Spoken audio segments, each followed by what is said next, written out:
Kumusta? Balita ko, ikaw ang tinatawag na Haring Balaw.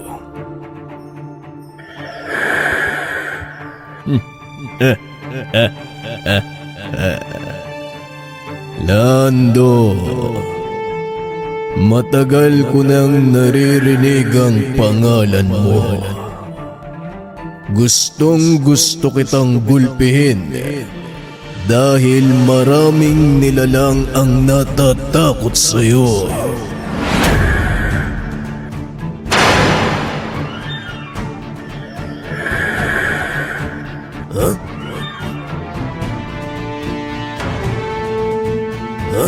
Marami nang kumalat na kwento tungkol kay Kalando.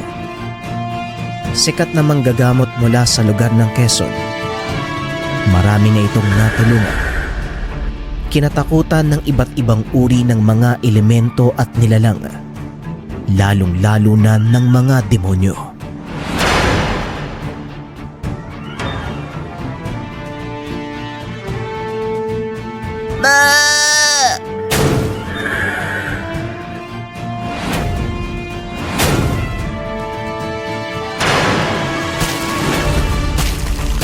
Paulit-ulit na sinusuntok ni Haring Balaw ang lugar. Kaso nga lang, hindi masukat ang lakas ni Kalando. Ang buong akala ni Haring Balaw ay makukuha sa puwersa ang lahat ng bagay. Pero hindi. Iba ang pamamaraan ni Kalando.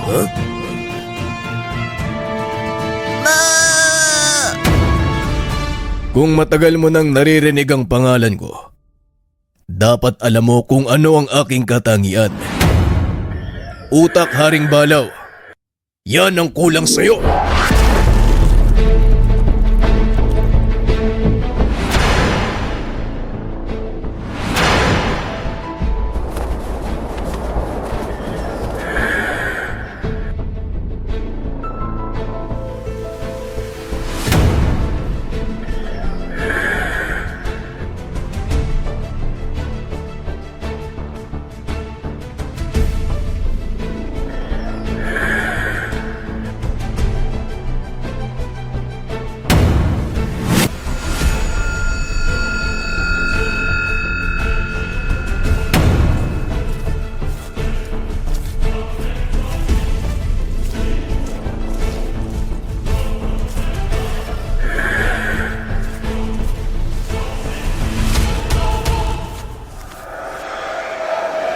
Anong ginawa mo?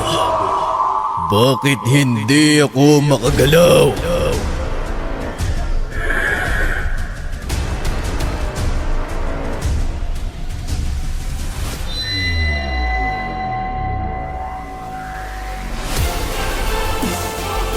Nang mga sandaling ito, ramdam ni Haring Balaw ang init ng selyo na inilagay ni Kalando. Gumagapang ito sa iba't ibang direksyon hanggang sa maramdaman niya ito sa buong katawan.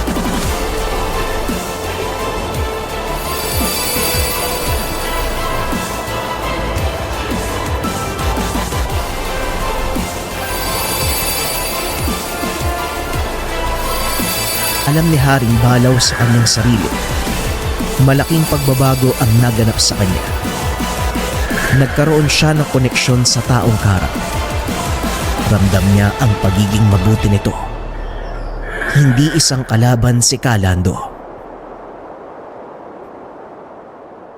Alam mong hindi tayo magkalaban, Balaw. Gamitin mo ang binigay ko sa'yo. May paparating na malaking salot sa inyong lugar. Pigilan mo sila hanggat kaya mo, Balaw. Antayin mo ang aming pagdating. Nga pala, ito ang espesyal na damo para sa'yo. Ibinigay ng kilalang matanda sa Zamboanga. Gamitin mo lang sa oras ng pangangailangan.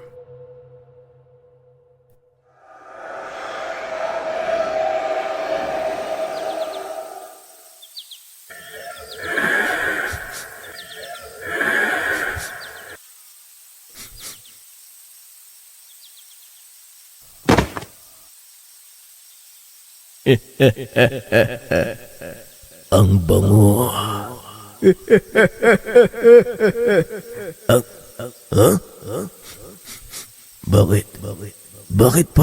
nag-iiba yung amoy.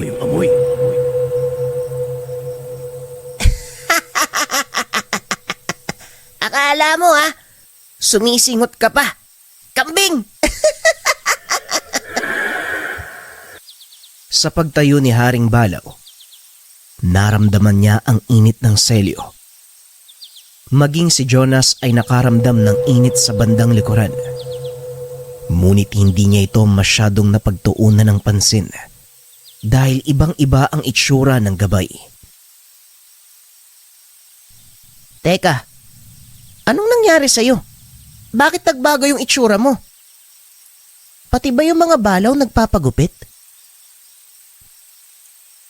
Tigilan mo ko, isda. Huwag mong pansinin ang itsura ko. May paparating na malaking signos. Kailangan nating maganda sa lolong madaling panahon.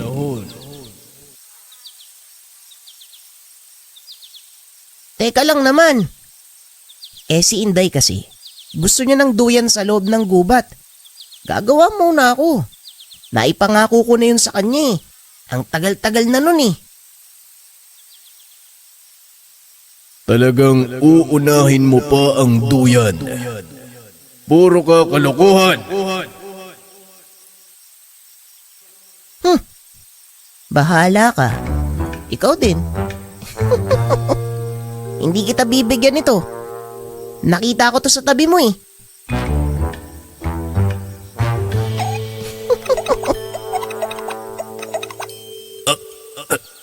Teka.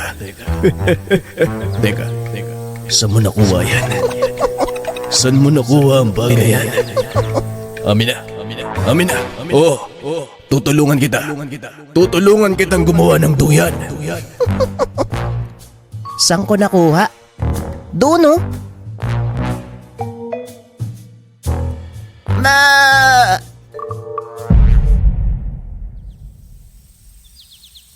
Payapa ng mga sandaling iyon.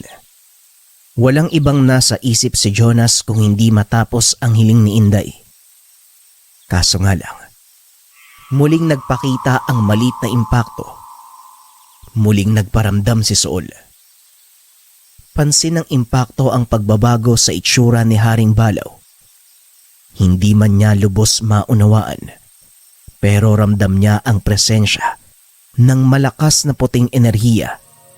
Dumadaloy ito kay Haring Balaw. Kaya naman gumawa siya ng paraan tungkol dito.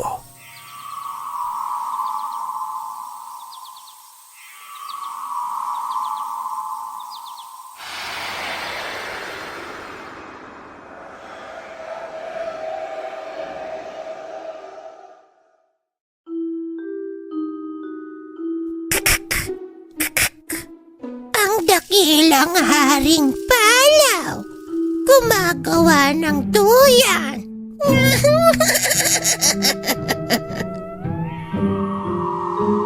Tumigil ka, kutong lupa. Huwag mo kong istorbohin, Saul. Sul! Iba ang itsura ng pinakamalakas na Haring Balaw. Sabihin mo sa akin, anong ginawa mo? Sino ang nagbigay sa'yo ng karagdagang lakas?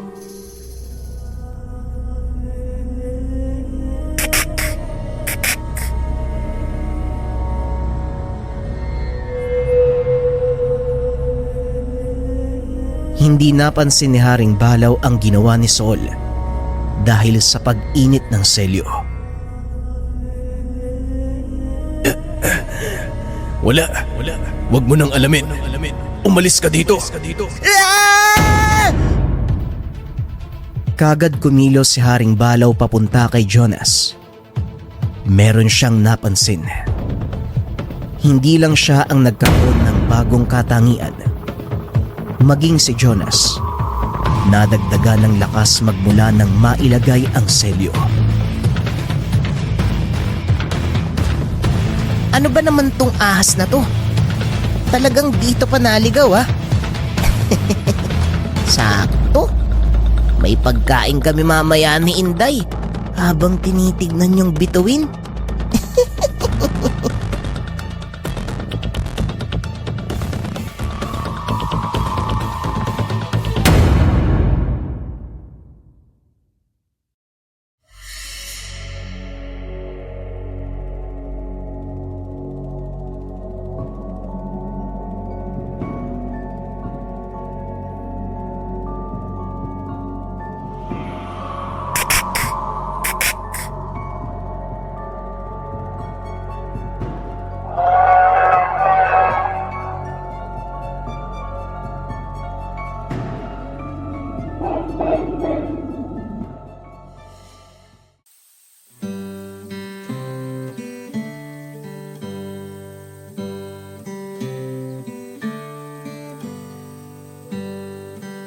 Inday, naayos ko na pala yung duyan. Pwede na tayong pumunta dun. Sakto mamayang gabi maraming bituin.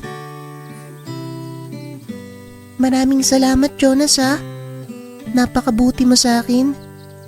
Oo, pupunta tayo dun. Ang tagal ko nang gustong makita yung mga bituin eh. Naalala ko, yan yung palagi naming libangan noon.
Saan nanggaling ang isang to? Wala kaming ginagawang masama sa kanya. Hindi maintindihan ni Haring Balaw ang kaganapan dahil ang nilalang na lumusob sa kanila ay hindi agresibo. Hindi ito sasalakay hanggat wala kang ginagawang masama sa kanila. Ay naku, panira naman talaga oh. Hoy kambing, pwede ba? Kung makikipagbugbugan ka, wag mo itaon kapag lalabas kami ni Inday. Istorbo naman oh. Hoy batang isda, hindi umaatake ang mga nilalang na yan kapag wala kang ginawang masama sa kanila. Kaya hindi ko maintindihan kung bakit yan nandito. Basta, tapusin na natin kaagad yan. May pupuntahan pa kami.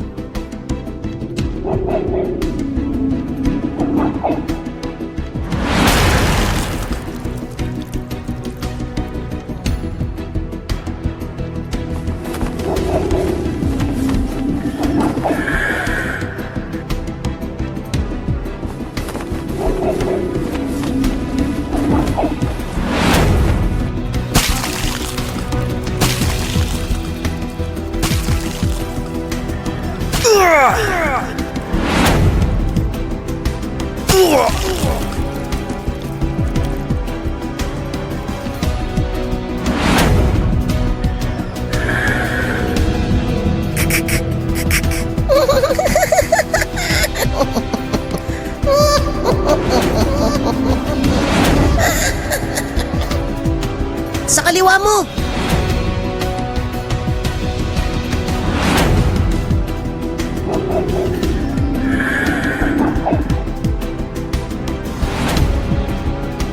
Sa kaliwa!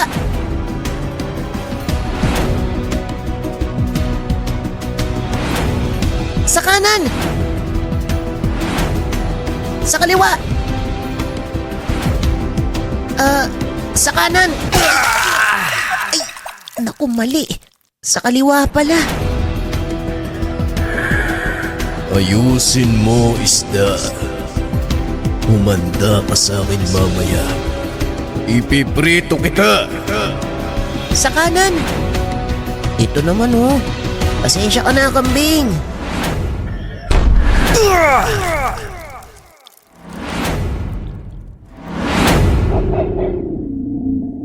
Nakakainis.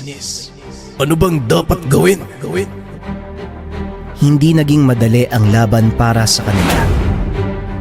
Malawak ang espasyo ng lugar, kaya malayang nakakalipad ang mga kalaban.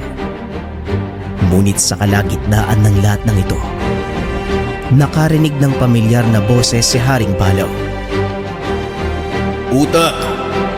Gamitin mo ang utak mo, Balaw. Huwag puro lakas!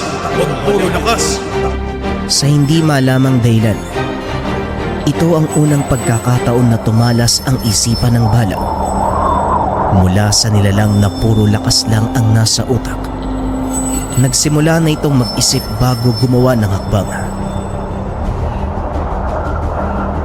Hoy, batang isda! Ganito ang gagawin natin. Kapag nakita mong papalapit na ang impakto, tumakbo ka ng mabilis sa akin. Ha? Bakit naman ako tatakbo? Basta, sumunod ka na lang.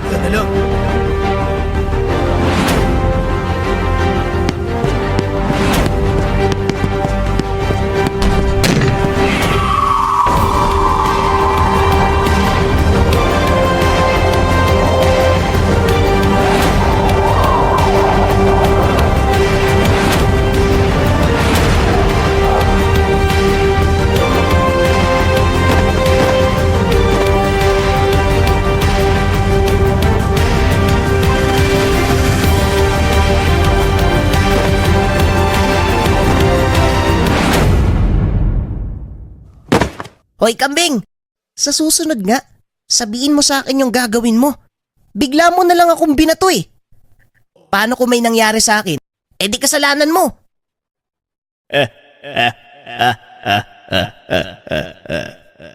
Galit na naman ng isda. Kumalma ka. Kumakapal ang nguso mo. Ang buong akala ng dalawa ay tapos na ang laban. Kaso nga lang, sabay na uminit ang selyo sa kanilang mga katawan.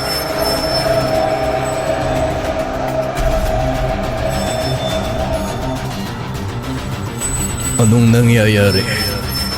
Paano natin sila mapapatay?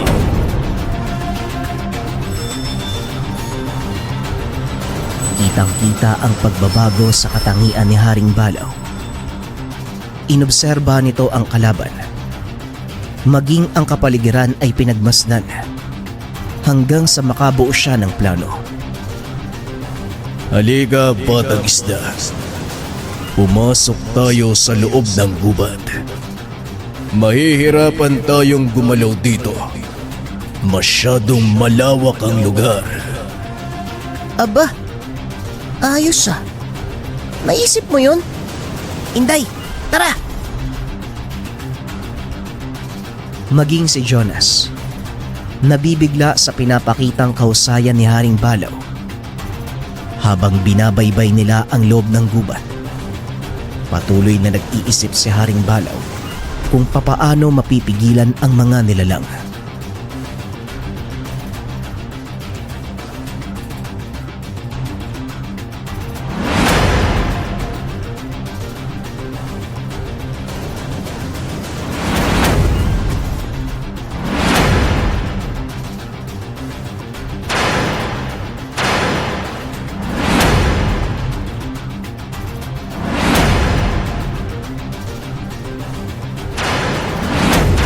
Hindi aatake ang mga impakto hanggat wala kaming ginagawa sa kanya. Hindi rin namin siya mapapatay dahil patuloy lang siyang dadami. Ay, ano pang gagawin ko? Hoy, Lando! Tumulong ka! Ha? Teka, alam ko na!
ang duyan na ginawa para kay Inday.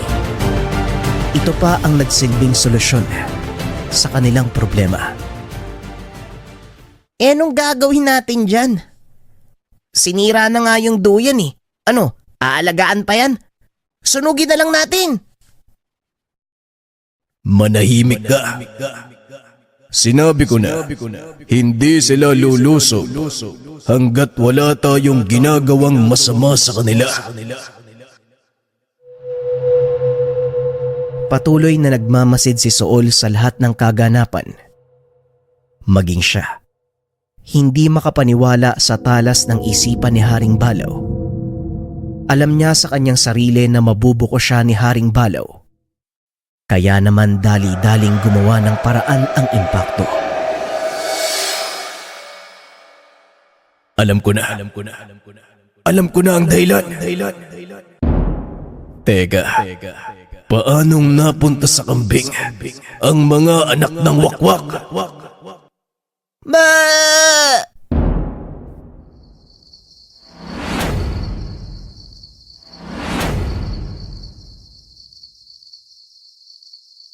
Ihahatid ko muna si Inday. Ikaw na munang bahala dito ah. Ayusin mo yung duyan.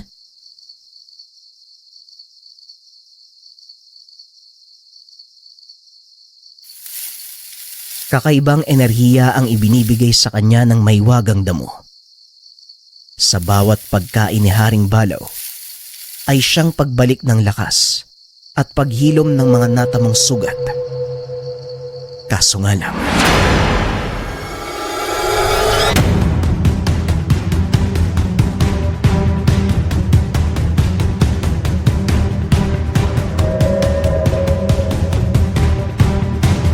Anong kailangan nyo? Teka, huwag nyo sabihin sabay-sabay kayong susugod.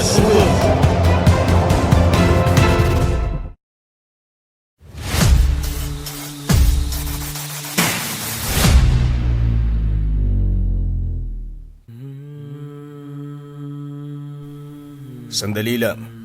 Gusto nyo bang magkaroon ng medalyon? Kagaya ng simbolo sa katawan ni Haring Balaw. Ang tawag dito ay gabay o mas kilala bilang gabay medalyon. Ginawa ito ng Antengeros del Negros. Ang bisa ay gabay sa pang-araw-araw na buhay. Napanood niyo naman sa kwento. Nilagyan ng 6 na pangkalikasang sangkap ng Antengeros del Negros at may isang lihim na sangkap, ang mutya ng kalikasan. Nasa loob ito ng medalyon. Nabasbasan nito at may bisa na, sosote na lang, pero may kasama pang orasyon ng package. Kung interesado ka, nasa comment section ng link para maka-order, at para naman sa international shipping, mag-message lang sa ating FB page. Nariyan din ang link sa comment section. Maraming salamat.